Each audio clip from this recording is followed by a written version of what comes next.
Thank you. The second part of that would be, what would you say are the three major solutions to try to address some of the horror that you just described? Three major solutions to address the horror that I just described to you. Number one, you need to take everybody who works in a public clinic through a sensitivity training, and then you need to take them through it again, and then you need to take them through it again, okay? My clinic has an open door policy. Make sure the door's not open so you don't get to let the patients know what you really think about them, okay? I have heard me described as stupid, lazy, and uncooperative. Why? Because they could not really put together the fact that I look like this, I talk like this, but I'm in the situation I'm in. It obviously has to be my fault. You have to be good to people. Why on earth would you expect these people to put their lives in a doctor's hands when you treat them like something a doctor wouldn't touch? Okay?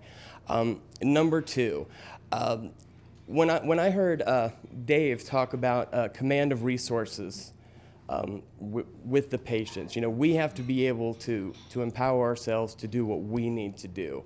If you're on public health care, you get what the state lets you have. Period, end of story. You know what I have? I have insurance. Thank you, it's not health care, I appreciate that. I have food stamps, which is $194 a month, split in half because I support someone I love with it.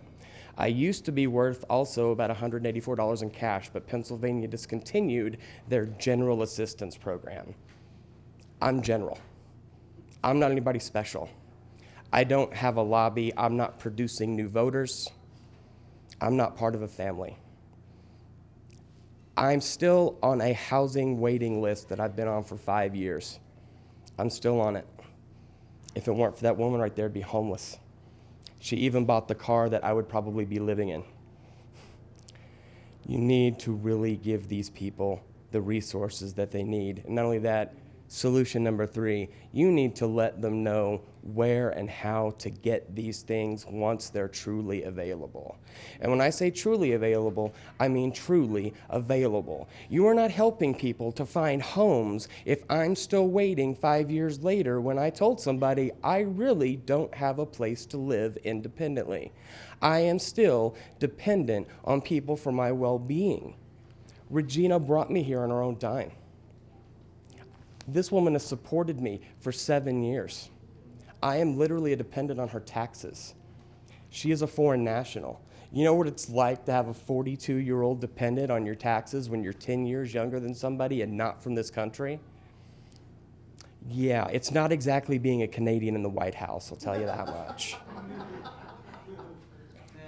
So if you had to give me those three things, that's what I would do.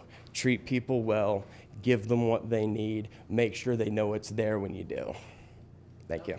I will echo. I'll personally echo. We're going to wrap up because we're going to bring this thing back on time because I am a former live television producer and this is how I roll.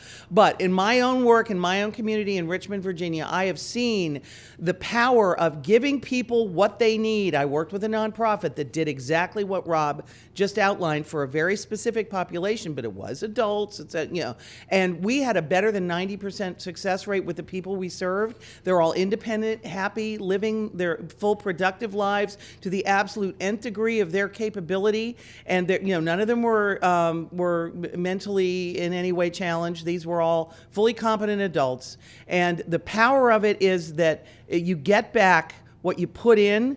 If you don't invest, you get no return. So invest in people, and then you will get the return. Do not deny humanity. It's lunchtime.